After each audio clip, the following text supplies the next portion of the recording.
In this part of my series of videos about the live map in the ADS-B feeder, we want to look at some of the more advanced features that are available.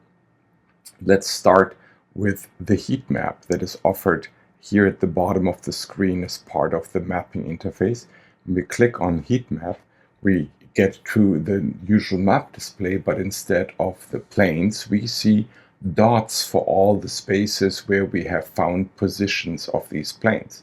So when we zoom out a little bit, we can quickly see that we have lower altitude planes closer to the location of the antenna and higher altitude planes with the blues and the pinks further out and further away.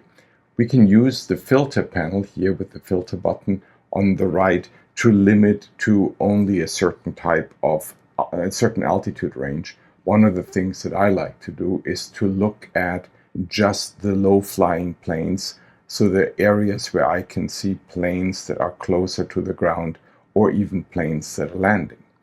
But with this display, often there are so many data points that it's really hard to see what's actually going on.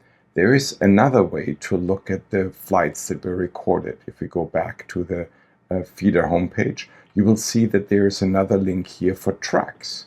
When we click on that, now we get the actual flight tracks that were recorded. Again, I want to filter for the somewhat lower flights, so we remove the overflying flights. And here we can now see very, very nicely the arrival and departure pattern for the SeaTac airport. You can see the planes being routed to the north, heading to the south when they are landing, and you can see the planes departing towards the south and then far more quickly increasing in altitude and departing in the various directions.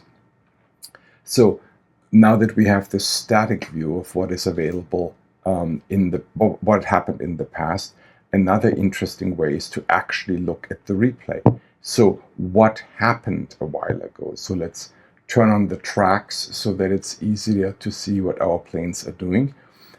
And now we can see that this evening around 7, this was the incoming traffic into SeaTac, and the feeder can't quite see all the way down to the airport, so the planes disappear before they actually land, and they don't appear until a little bit after they take off. But now you can really well see the pattern in which the planes are landing and how the planes are departing. Now, if we go back to the traffic in the afternoon, you can see some of the smaller planes closer to the antenna location that are also flying various patterns, practice landing, practice takeoffs, and you can go for a specific plane and look what it did at a certain time.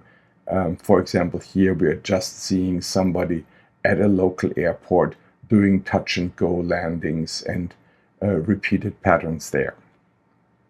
I hope this was interesting and you learned something new about the live map. Please comment and let me know what else you would like to learn about. Till next time.